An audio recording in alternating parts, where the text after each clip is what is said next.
नमस्कार, आदाब, सत श्री अकाल। मित्रों, स्वागत है समाधान कार्यक्रम में आप सभी का। मित्रों, जिस भी भाषा में और जिन शब्दों में आप एक दूसरे का अभिनंदन करते हैं, उसी भाषा में और उन्हीं शब्दों में आप हमारा भी अर्थात समाधान परिवार का अभिनंदन स्वीकार करें। हम जानते हैं कि आप हमसे बेहद बेहद प्यार करते हैं, समाधान कार्यक्रम से भी आपका बहुत प्यार है। यकीन मानिए, हम भी आपसे बहुत प्यार करते हैं, आपका सम्मान करते हैं, आपसे अपनापन रखते हैं। यही कारण है कि रोज़-रोज़ हम आपके घर चले आते हैं, आपके लिए समाधान लेकर। क्योंकि जो अपना प्रिय होता है, जैसे कि आप, उन्हें कभी भी निराश नहीं देखा जाता, उदास नहीं देखा जाता। हम तो चाहते हैं कि आपका चेहरा हमेशा ही मुस्कुराता रहे, आपके चेहरे में जैसे गुलाब की पंखुड़ियाँ खिली हुई होती हैं, उसी प्रकार की मुस्कान बिखरी रहे। और ये तभी हो पाता है जब हमारा जीवन समस्याओं से मुक्त हो, समाधान युक्त हो। इन्हीं शुभकामनाओं के साथ कि आप समाधान युक्त रहें और हमेशा मुस्कुराते रहें, आइए स्वागत करते हैं आज की कड़ी में आदरणीय सूर्य भाई जी का। दादा जी, आपका बहुत-बहुत स्वागत है। Thank you. दादा जी, जैसा मैंने कहा कि हमारे सभी दर्शकों का बहुत-बहुत प्यार हम लोगों को मिल रहा है। बहुत सारे मेल्स, बहुत सारे कहें पत्र और साथ ही एसएमएस और फ़ोन कॉल्स भी लगातार हमारे पास आ रहे हैं, जिससे लगता है कि सचमुच दर्शक अपना प्यार हम पे बरसा रहे हैं और हमारी भी पूरी कोशिश है कि हम अपने सभी एपिसोड्स में उनकी जो भी समस्याएँ उन्हें शामिल करें और उन तक जल्दी से जल्दी समाधान पहुँचाएँ। हाँ, इतना ही नहीं, हमारे पास समाधान भी आ रहे हैं जी, फ़ोन जी। कॉल्स के अनुभव द्वारा। प्राप्त हो रहे हाँ, हैं। कि रोज़ कम से कम 2 ऐसे फ़ोन कॉल मुझे अवश्य आ जाते हैं, जी। जिसमें लोग बताते हैं कि हमारे जीवन में ये समस्या थी और हमने समाधान कार्यक्रम देखकर ऐसे-ऐसे प्रयोग किए और बिल्कुल अब हम ठीक हो गए हैं। हुँ, एक हुँ। का बहुत अच्छा बिज़नेस में बिल्कुल दिक्कतें आ रही थी जी। और 21 दिन का प्रयोग करने के बाद बिज़नेस बिल्कुल अच्छा हो गया है। हुँ, हुँ। और दूसरे का ऐसा था कि परिवार में बीमारियां बहुत चल रही थी, बीमारियों के भी समाधान मिल गए। हुँ। तो हमें बहुत खुशी होती है कि हमारे इस समाधान कार्यक्रम के माध्यम से जी। लोगों को बहुत कुछ सीखने को मिल रहा है और हम तो ये चाहते हैं कि संसार में एक ऐसी बड़ी टीम तैयार हो जाए जो सभी को समस्याओं का समाधान सिखाने लगे, अपने वाइब्रेशंस भी देने लगे। हम एक ऐसी टीम भी चाहते हैं जो ऐसी कैपेबल हो जाए कि सबकी समस्याओं को अपने वाइब्रेशंस देखकर हल करें, दूसरों को बल दें, उनके निराश मन को बिल्कुल बिल्कुल उसमें आशाओं का संचार कर दें। तो बहुत अच्छी बात है और ये कार्य बहुत सफल हो रहा है। जी। तो मैं अपने सभी भाई बहनों से कहूँगा कि अपने को बहुत शक्तिशाली बनाएं। समय हम सबसे ये मांग करेगा कि हम अचल अडोल रहें, बहुत सारी बातों को छोटा करके समाप्त कर दें, बहुत सारी बातों को एक्सेप्ट करके अपने चित्त को शांत कर दें। समस्याओं के चक्रव्यूह में हम कहीं भी फंसे नहीं। एक चीज़ जा रही है, जाने दें, दूसरी उससे अच्छी आ रही है, उसको वेलकम करें। परिवर्तन के लिए हमेशा अपने को तैयार रखें, क्योंकि इस संसार के चक्र का विधान परिवर्तन है। निरंतर प्रतिपल इसमें सब कुछ चेंज होता रहता है। मनुष्य कभी कभी परिवर्तन के लिए अपने को तैयार नहीं रखता है। वो चाहता है जैसा ये चला आ रहा था ना वैसा ही चलता रहे। लेकिन कभी कभी ऐसा होता है, एक बुरी चीज़ एक अच्छे परिवर्तन को हमारे सामने ले आती है और उससे हमारा पूरा भविष्य बस सुखद होता है। परिवर्तन तो प्रकृति का नियम है। हम चाहें या ना चाहें, ऋतुएं बदल रही हैं, दिन के बाद रात, रात के बाद दिन हो रहा है, तो एक परिवर्तनशील है ही। आज जो संपत्ति हमारे पास है, जो जमीन हमारे पास है, 50 साल पहले, 100 साल पहले किसी और के पास थी और 50 साल के बाद किसी और के पास होगी। तो बहुत सुंदर बात आपने कही कि परिवर्तन के लिए जो तैयार रहता है वो इसका आनंद लेता है, परेशान नहीं होता है। कहते जी, आपने शुरुआत की थी कि किसी का फ़ोन आया था आपके पास और उन्होंने कहा कि बिजनेस में उनको बहुत अच्छा लाभ हुआ है, बिजनेस जैसे ठीक हो गया है। मेरे पास भी जो फ़ोन कॉल आए थे भ्राता जी, मैं वहीं से शुरुआत करूँगा। ये फ़ोन कॉल आया था हमारे पास फरीदाबाद से और ये कहते हैं कि मैं 6 साल से ब्रह्मा कुमारी से जुड़ी हुई हूँ और हमारी प्रॉपर्टी फँसी हुई है। हमने ब्याज में पैसे लेकर बहुत सारे फ्लैट्स लिए थे। वो फ्लैट्स अभी बिक नहीं रहे हैं, 2 साल हो गए हैं। जो ब्याज हमने लिए थे, वो भी हमें मास दर मास चुकाना पड़ रहा है। तो इससे परिवार में जो आर्थिक और मानसिक परेशानी है, उससे सभी जूझ रहे हैं। तो कृपया इसका कुछ उपाय बताएँ। और साथ ही एक दूसरा भी फ़ोन कॉल था भ्राता जी बैंगलोर से कि बिजनेस में हमें बहुत लॉस हो रहा है, हम क्या करें? देखिए, पहले तो मैं प्रॉपर्टी डीलर्स को एक बात कहूँगा कि कई बार लोग लोभवश अपनी सारी संपत्ति लगा देते हैं, इन्वेस्ट कर देते हैं, और अपनी नहीं लगा देते, बहुत सारी उधार लेकर भी लगा देते हैं। जैसे इनके केस में है। ये ऐसे बहुत सारे केसेस सामने आते हैं और फंस जाते हैं बुरी तरह से। वो इंतजार करते हैं महंगी होगी, और कभी तो डाउन चला जाता है और कभी बिकती नहीं है, ग्राहक नहीं मिलते हैं। ये सबके अपने अपने भाग्य की बात है। किसी को बहुत जल्दी अच्छे ग्राहक मिल जाते हैं और छोटी प्रॉपर्टी में उन्हें बहुत प्रॉफिट हो जाता है, लेकिन किसी को ऐसी प्रॉब्लम से भी गुजरना पड़ता है। इसलिए मैं सभी को, ऐसे लोग जो बिजनेस में हैं और बहुत इन्वेस्ट करते हैं, उन्हें ये हमेशा राय देता हूँ कि सब कुछ इन्वेस्ट नहीं कर देना चाहिए। कम से कम हमारा परिवार बहुत अच्छा चलता रहे, उसके लिए अलग से हमें बिल्कुल सेफ अपनी संपत्ति रख लेनी चाहिए, चाहे वो बैंक में रखें, जैसे भी साधन हो। और बाकी चीज़ भाई इतना ही हमें अपने काम धंधे में लगाना है, ये हमारा सेफ है, इतना मूल। बाकी इससे हमें अपना कारोबार आगे बढ़ाना है। तो कम से कम परिवार, बच्चे, उनकी पढ़ाई, सारा जो कार्य है, रोज का जो खर्च है, उसमें तो कोई दुविधा ना हो जाए। चलो एक संपत्ति थी, आई गई, लाभ हुआ, कभी हानि हुई, उससे निपटते रहेंगे। पहली बात तो ये कि इतना लोभ नहीं रख लेना चाहिए कि एक 7 अरबपति बनने के स्वप्न देखने लगे। एक तो ये चीज। तो ऐसे केसेज में मैं इनको कहूँगा, इन्होंने राजयोग तो सीखा ही है, तो ये एक बहुत अच्छा सा प्रयोग कर लें और भाई साहब को भी सिखाएं कि वो 2 स्वमान का अभ्यास सवेरे उठते ही रोज 21 बार करेंगे। और वो 2 स्वमान हैं, मैं मास्टर सर्व शक्तिवान हूँ, विघ्न विनाशक हूँ। तो इनके सामने जरूर कोई ना कोई विघ्न खड़ा है। इस विघ्न को साफ करना ये जरूरी होगा, मार्ग को साफ करने के लिए। तो भाई साहब जो जिम्मेदार हैं इस कार्य के, वो सवेरे उठते ही ये अभ्यास 21 बार करेंगे। उनको थोड़ा जल्दी उठना चाहिए, निराश होके सोते रहें, क्योंकि बहुत करके ये होता है जब ऐसी चीज़ें होती हैं तो लोग फिर 8-10 बजे तक सोते रहते हैं, निराश, उठेंगे तो उदास। तो उठते ही जब मनुष्य निराश और उदास होता है, क्या होगा उसको ये विचार होते हैं, तो समझ लो वो अपने दुर्भाग्य का निर्माण कर रहा है। क्योंकि जब मनुष्य आँख खोलता है, तो हम बार बार ये बात लोगों को समझाते आ रहे हैं कि हमारे पहले 10 मिनट बहुत सुंदर टाइम होता है जीवन का, क्योंकि तब हमारा सबकॉन्शियस माइंड, हमारा अवचेतन मन पूरी तरह एक्टिव होता है, जागृत होता है। इसलिए थोड़ा जल्दी उठें, फ्रेश रहें, प्रकृति का आनंद लें और सुंदर विचार अपने मन में करें। तो मैं 2 विचार तो इनको दिए, लेकिन और भी, मैं बहुत बहुत भाग्यवान हूँ, ये उठते ही करेंगे। मैं बहुत सफल हूँ अपने जीवन में, मेरा जीवन बिल्कुल निर्विघ्न है, एक बहुत ही आनंद के साथ। और संकल्प करें कि जितनी प्रॉपर्टी मैंने खरीदी हुई है वो सब सेल हो गई है और सब कुछ अच्छा हो गया है, और लक्ष्य रख लें सब काम 6 मास में हो गया है। इसको एंजॉय करें सवेरे उठते ही, एक विजन बनाएं, सब कुछ सेल हो गया और बहुत अच्छा हो गया है, सब बाधाएं समाप्त हो गई। तो सवेरे न तो देर से उठें, बहुत देर से उठने से उदासी रहती है, निराशा रहती है, और उठते ही वही बुरे संकल्प आएंगे, नेगेटिव संकल्प आएंगे। इससे बचें। और जैसे मैंने कहा, सवेरे उठकर पहले ही 10 मिनट में ये सब काम कर लेना है। मैं मास्टर सर्व शक्तिवान हूँ और विघ्न विनाशक हूँ, ये काम तो इनको करना है। जो इनकी पत्नी है, जिन्होंने राजयोग सीखा है बहुत समय से, उनको 21 दिन तक बहुत अच्छा मेडिटेशन का अपना एक प्रोग्राम बना लेना है। रोज 1 घंटा एक टाइम फिक्स करेंगे, दिन में, शाम को, कभी भी। वो टाइम किसी भी दिन मिस नहीं होना चाहिए। ये नहीं भैया आज शादी में जाना पड़ गया तो चलो आज छोड़ देते हैं, कोई नहीं कल से कर लेंगे, अगर 22 दिन कर देते हैं, ये नहीं। बिल्कुल रेगुलरली सेम टाइम करेंगे, स्थान बदल जाए तो कोई बात नहीं। और यही 2 स्वमान के साथ, मैं मास्टर सर्व शक्तिवान हूँ, विघ्न विनाशक हूँ, 5 बार ये दोनों को याद करें। फिर 1 घंटा एक शक्तिशाली मेडिटेशन करें, जिसको हम राजयोग की बहुत सुंदर स्थिति कहते हैं, जिसमें और संकल्प ना हो, केवल राजयोग के, परमात्मा के, आत्मा के संकल्प हों।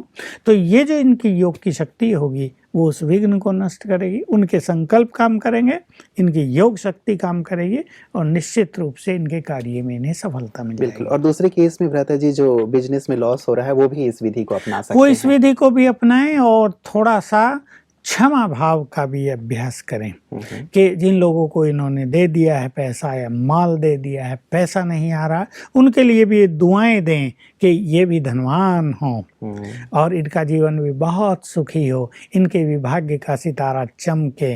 और जैसे एक विजन भी ये देखें कि वो इन्हें धन लौटा रहे हैं, चेक दे रहे हैं। रोज सवेरे उठ के विजन बनाएं और जिस कारण भी लॉस हो गया है उसका जरा चिंतन भी करें कि गलती कहाँ हो रही है। जरूरी नहीं कोई विघन ही आया हो, कभी कभी मनुष्य गलती भी कर लेता है, उसके डिसीजन गलत हो जाते हैं। लेकिन अपनी दुकान पर, अपने बिजनेस केंद्र पर बैठकर जो भी जिम्मेदार लोग हैं वो दो चीज़ों का बहुत अच्छा अभ्यास करेंगे। एक अभ्यास होगा मैं मास्टर सर्वशक्तिवान हूँ, दूसरा अभ्यास होगा मैं एक महान आत्मा हूँ। इन दो संकल्पों को, ये दो बहुत अच्छे महावाक्य हैं, इनको हम स्वमान कहते हैं। इनको ये अपनी दुकान में, अपने केंद्र में बैठकर जितना देर भी हो, बीच बीच में मान लो टाइम बचता है इनके बाद 10-15 मिनट ये फ्री हैं तो इनको 10-15 बार कर लिया जाए अभ्यास। ऐसे दिन में कई बार कर लेने से घर के जो वो केंद्र के जो वाइब्रेशंस होंगे वो बड़े अट्रैक्टिव हो जाएंगे। वहाँ से एक pure and positive energy vibrate होने लगेगी और ये हमारे वाइब्रेशंस बहुत काम करते हैं। मतलब ये एक बहुत सुंदर साइंटिफिक रीजन है भ्राता जी, जो भी आप थॉट्स देते हैं, कुछ अच्छे सुंदर स्वमान देते हैं, तो इन्हें बार बार रिपीट करने से, याद करने से वहाँ के नेगेटिव वाइब्रेशंस जैसे हटते चले जाते हैं, एक पॉजिटिव एटमॉस्फेयर तैयार होता है और सारे विघ्न दूर हो जाते हैं। तो बहुत सुंदर साइंटिफिक रीजन। बिल्कुल, बहुत अच्छा। किसी भी स्थान पर जहाँ कुछ विघन पड़ रहा हो, लॉस हो रहा हो, निमित्त तो वो स्थान ही होता है, केंद्र होता है। चाहे किसी की बड़ी दुकान है, बड़ा स्टोर है या कोई बड़ा ऑफिस है जहाँ से कार्य का वो संचालन कर रहे हैं, तो वहाँ से बहुत सुंदर वाइब्रेशंस चारों ओर फैलें, एक बहुत पावरफुल पॉजिटिव प्योर एनर्जी चारों ओर फैलने लगे तो अनेक बिगड़ी हुई चीज़ें ठीक हो जाएंगी, लोगों के मन बदल जाएंगे। इसलिए मैंने ये दो संकल्प दिए, मैं मास्टर सर्वशक्तिवान हूँ और मैं एक महान आत्मा हूँ। इससे बार बार करने से, विद गुड फीलिंग करने से सीख सकते हैं ये लोग, और भी हमारे सेवा केंद्र पर जाकर इन दोनों चीज़ों का कैसे अभ्यास करें, तो अभ्यास करने से सब कुछ ठीक हो जाएगा। भ्राता जी, कई हमारे जो दर्शक हैं उन्होंने ये पूछा है कि भ्राता जी जब भी अभ्यास बताते हैं तो कहते हैं 21 डेज तक हम इसे करें, या कई बार 108 बार लिख करके हम प्रैक्टिस करें, या 7 बार हम संकल्प करें पानी को देखते हुए। तो ये जो आंकड़े हैं भ्राता जी, जैसे हम 7 बार देख के विचार करें या 21 डेज तक करें या 108 बार लिखें, तो इन संख्या के पीछे क्या कोई वैज्ञानिक कारण? देखिए, ऐसा है कि 21 दिन में कोई भी चीज परिपक्व हो जाती है, कोई भी एक कार्य कर रहा है वो संस्कार बन जाता है। और 108 की संख्या ऐसी है कि इसमें वो संकल्प पूरे सिद्ध हो जाते हैं। ये प्राचीन काल से एक मान्यता चली आ रही है और इसके पीछे रहस्य तो और भी ज्यादा हैं कि जब भगवान इस धरती पर आए थे पूर्व कल्प में, तब उन्होंने आत्माओं को जो प्योरीफाई करने का कार्य किया था, तो उसमें 108 आत्माएं संपूर्ण विजयी बने थे। यानी उन्होंने माया पर संपूर्ण विजय प्राप्त की थी, they had become most powerful. तो उनकी यादगार में 108 मनकों की माला बनाई जाती है और 108 का तब से बहुत ज़्यादा महत्व चला आ रहा है। इसलिए 21 का अंक और 108 का अंक ये दोनों ही निश्चित रूप से बहुत ही सुंदर हैं और इसका प्रभाव बहुत अच्छा होता है। देखो, मुझे एक बात याद आ रही बीच में कि मैं एक बार विदेश में गया, मेडागास्कर एक देश है, तो वहाँ पर एक का ऐसे बहुत बड़ा बिजनेस था, वो लड़की थी और 5 बड़ी दुकानें थी उनके, बड़े स्टोर, तो उनका चल नहीं रहा था। तो मैंने उन्हें, वो मेरे पास आई और मेरे से पूछा कि हमारी दुकान पे ग्राहक नहीं आ रहे हैं, पता नहीं किसने कुछ कर दिया, क्या हो गया, तो क्या करें।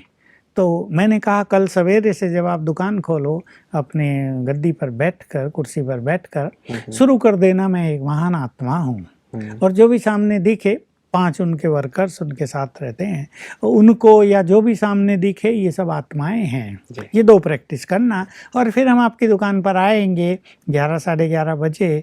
उन्होंने हमें कहा आप हमारे यहाँ अपने कदम रख दो। हमने कहा ठीक है, हम आते हैं। तो हम गए उनकी दुकान पर, 11:30 बजे होंगे।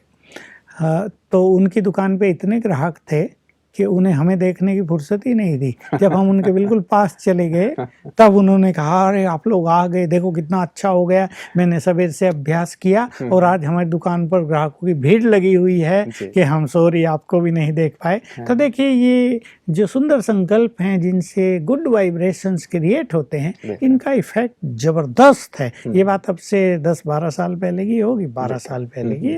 तब तो मैं ज़्यादा एक्सपेरिमेंट लोगों से नहीं कराता था, लेकिन थोड़ी थोड़ी समस्याओं के ये कराते थे तो रियलाइज होता गया कि सबसे बड़ी चीज हमारे वाइब्रेशंस हैं, पॉजिटिव वाइब्रेशंस। बिल्कुल, नो डाउट भ्राता जी कि इस पे बहुत अच्छे वाइब्रेशन फैलते हैं, हमारा मन भी बहुत शांत होता है, खुशी से भर जाता है और साथ ही आसपास का वातावरण खुशहाल होता है। लेकिन विशेष जो बात मैं पूछना चाहता था कि ये 21 और 108 जैसे आपने कुछ कारण तो बताया, लेकिन यदि हम इससे ज्यादा या इससे कम भी करें तो चलेगा? कई बार होता है कि मन इसमें अटक जाता है कि 21 हुआ या 108 हुआ या नहीं, तो इससे कम ज्यादा हो तो चलेगा? देखिए ज्यादा होना चाहिए, कम नहीं, क्योंकि जितना ज्यादा होगा उतनी एनर्जी ज्यादा वाइब्रेट होगी और अच्छे रिजल्ट होंगे। बिल्कुल, मतलब संख्या ज्यादा से ज्यादा हो, भले ये 21 या 108 पे हम ना अटके, कई बार वो संख्या पे ही हमारा ध्यान केंद्रित हो जाता है कि कितना हुआ। जैसे हम माला का मड़का जपते हैं तो उसकी कोई आवश्यकता नहीं है, आवश्यकता उस संकल्प पे फोकस होने की है। जी भ्राता जी, मैं मेल की ओर लिए चलता हूँ आपको। ये हमारे पास आया है, रामलाल अग्रवाल जी लिख रहे हैं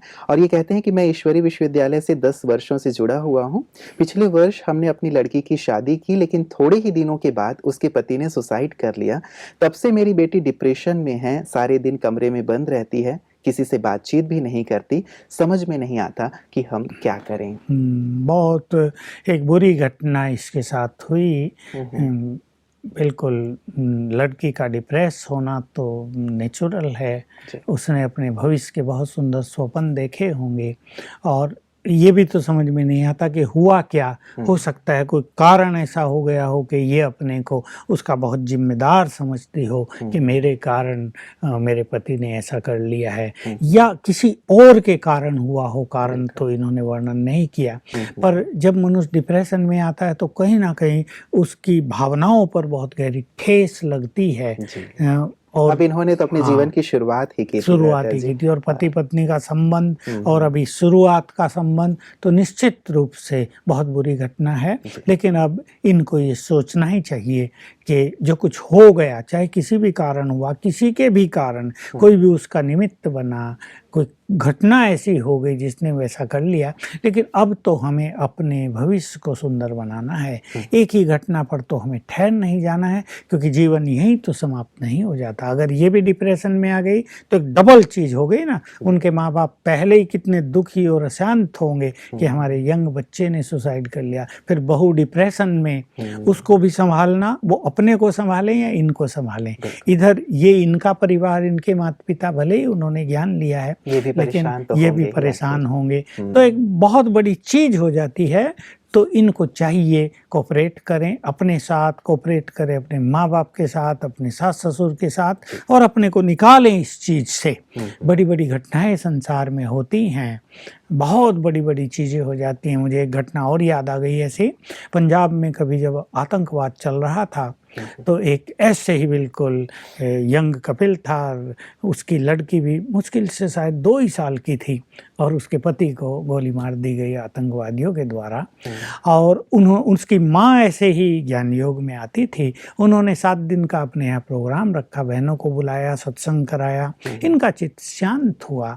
और ये जो लड़की थी जिसकी छोटी बच्ची अभी 2 साल की थी, इसके जीवन से वो डिप्रेशन के दुखों के बादल हट गए और थोड़े दिन में ये हमारे पास आई थी और इसको कहा अपना अनुभव सुनाओ। तो सचमुच इसने जो कुछ अनुभव सुनाया था उसे लगा कि ज्ञान और योग मनुष्य के विचारों को कितना महान बना देता है। इसने कहा मेरा एक पति चला गया, लेकिन मुझे जो सुप्रीम ब्राइड है, जो परम पिता भी है और परम प्रियतम भी है, वो मिल गया तो मेरा गम तो अब समाप्त हो गया है। मैं अपनी बच्ची को संभालूंगी और अपने जीवन को पवित्र बनाऊंगी। उसकी खुशी लौट आई थी, जो बहुत बड़ा गम होता है ना, इसी तरह वो समाप्त हो गया। लेकिन इनकी बात थोड़ी सुसाइड की है, ये थोड़ी भयानक बात होती है। लेकिन इनके माँ बाप को चाहिए, जिन्होंने ये फ़ोन किया है, मैसेज दिया है, कि ये अपनी बच्ची को बहुत अच्छे वाइब्रेशंस दें। क्योंकि वो परवश हो गई है अपनी निगेटिव एनर्जी के, उस डिप्रेशन के। वो उससे बाहर निकलना अब चाहे भी तो जैसे नहीं हो पा रहा है, कठिन हो जाता है। ये रोज आधा घंटा उसके लिए गुड मेडिटेशन करें, उसको सामने लाकर आत्मा देखकर अच्छे वाइब्रेशंस दें, सवेरे एक टाइम फिक्स करके उसे अच्छे थॉट्स दें, 10 मिनट उसको बहुत अच्छे वाइब्रेशंस दें। और वाइब्रेशंस देने का तरीका है, ये राजयोग मेडिटेशन में बैठें और सर्वशक्तिवान से शक्तियों की किरणें मुझे आ रही हैं, पहले ये अभ्यास करें और फिर मुझसे ये शक्तियों के वाइब्रेशंस उसको जा रहे हैं। जैसे एक फाउंटेन शक्तियों का, सुखों का, शांति का, पवित्रता का उसको जा रहा है। फिर उससे माइंड टू माइंड बात करें, चाहे वो कहीं भी है, उनसे दूर है या पास है, बात करें तो बहुत अच्छी आत्मा हो, तुम तो भगवान की बच्ची हो, ये जीवन तो बहुत सुखों के लिए है, चलो इस जीवन में तुम्हारे एक बुरी घटना हो गई है, अब इससे बाहर आ जाओ, तुम तो देवकुल की महान आत्मा हो, तुम्हारे सिर पर तो भगवान के आशीर्वाद का हाथ है, अभी निकलो इससे बाहर, अपने जीवन में न्यूनेस लाओ, अपने भविष्य को उज्जवल बनाओ, तुम बहुत बुद्धिमान हो, तुम बहुत समझदार हो। तो जैसे उसमें जागृति आएगी। और रोज रोज जब करेंगे ये, तो मुझे पूर्ण विश्वास है 7 दिन करने पर ही उसमें जागृति आएगी और जैसे वो सोई हुई उठ खड़ी होगी कि नहीं, मुझे इस समस्या से अब बाहर निकलना है, अपने सास ससुर को भी मुझे ढाढ़स बंधाना है, अपने माता पिता को मुझे कोऑपरेट करना है। तो ये 2 चीज़ें करने से ये सभी इन समस्याओं से बाहर आ जाएंगे। बिल्कुल। व्रता जी, हमारे पास जो अगला मेल आया है इसमें ये है सीतापुर से और पार्वती कुशवाहा जी लिख रही हैं। ये कहती हैं कि मैं और मेरे पति दोनों ने 6 मास पूर्व ब्रह्मा कुमारी इसका साप्ताहिक कोर्स किया और नियमित रूप से सेंटर में आने लगे, लेकिन जब से हमने सेंटर आना शुरू किया तो मेरे पति को व्यापार में नुकसान होने लगा, जिससे खिन्न होकर उन्होंने सेंटर जाना छोड़ दिया। वो कहते हैं कि ज्ञान ध्यान के चक्कर में पड़कर ही मेरा नुकसान हो रहा है। भगवान का नाम लेने से तो सब शुभ होना चाहिए, लेकिन यहाँ तो अशुभ हो रहा है। वो कहते हैं कि जब भगवान मेरा भला नहीं कर रहे हैं तो मैं उनके पास क्यों जाऊं। वो मुझे ही मना करने लगे हैं, लेकिन मुझे सेवा केंद्र पर अच्छा लगता है। कृपया बताएं कि ऐसे में क्या करें। ये सीतापुर से पार्वती जी लिख रही हैं। हाँ, पार्वती की बात तो ठीक है, लेकिन इन्हें तो सच्ची पार्वती बनना ही है और अब ये बन गई हैं। पति के साथ ऐसा कुछ हो गया, बात तो बड़े दुर्भाग्य की है, होना तो नहीं चाहिए था। हमारी शुभ भावनाएं हैं कि वो इससे बाहर आ जाएं, क्योंकि उन्होंने भगवान का हाथ पकड़ा था और कुछ गड़बड़ हो गई, चाहे इनकी गलतियों से हुई, ऐसा तो नहीं कहा जाएगा कि ये ज्ञान दान में बहुत लग गए। अभी कोई आते ही तो बहुत लगता नहीं है ज्ञान दान में, लेकिन कोई पूर्व जन्म का कोई बुरा इफेक्ट, कोई पाप कर्म का इफेक्ट, कोई बुरी छाया इनके ऊपर आ गई, तो इन्हें इस तरह सोचना नहीं चाहिए।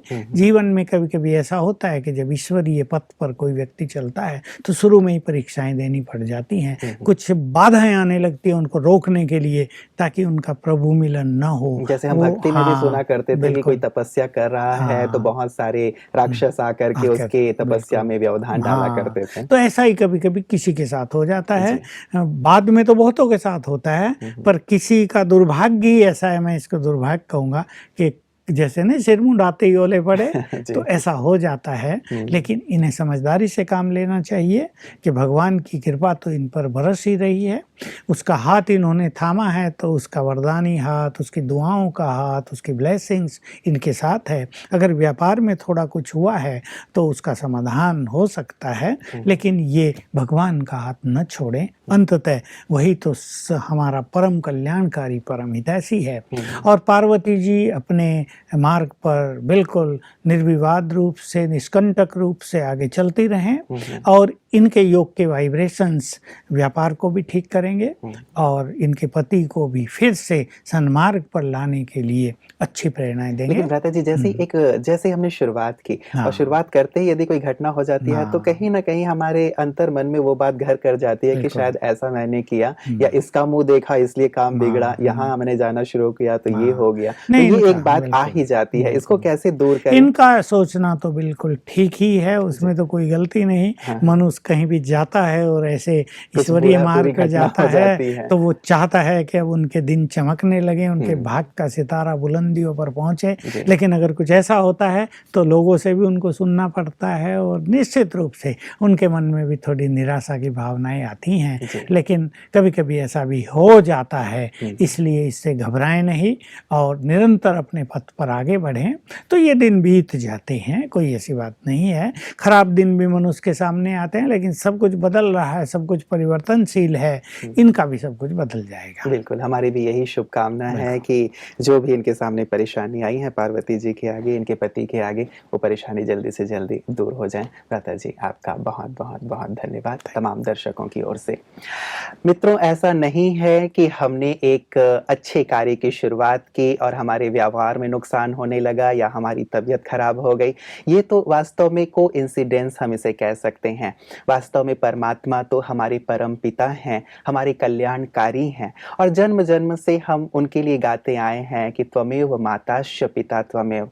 और कोई भी माता-पिता अपने बच्चों को तकलीफ में नहीं देख सकते और ना ही तकलीफ में डाल सकते हैं। इसलिए मन में यदि कभी भी ये बात आ जाती है कि हमने किसी शुभ कार्य की शुरुआत की, हमने मंदिर जाना शुरू किया या किसी अच्छे स्थान में जाना शुरू किया और हमारे साथ अनहोनी होने लगी, तो ये मान के चलें कि ये हमारे लिए परीक्षा की घड़ी है। हमने अच्छे कार्य की शुरुआत की, उसमें एक विघ्न आ रहा है, लेकिन आप अडिग बने रहें अपने ऊपर और अपने परम पिता पे विश्वास रखें, तो निश्चित रूप से आपकी समस्या दूर हो जाएगी। इन्हीं शुभकामनाओं और प्यार के साथ दीजिए इजाजत।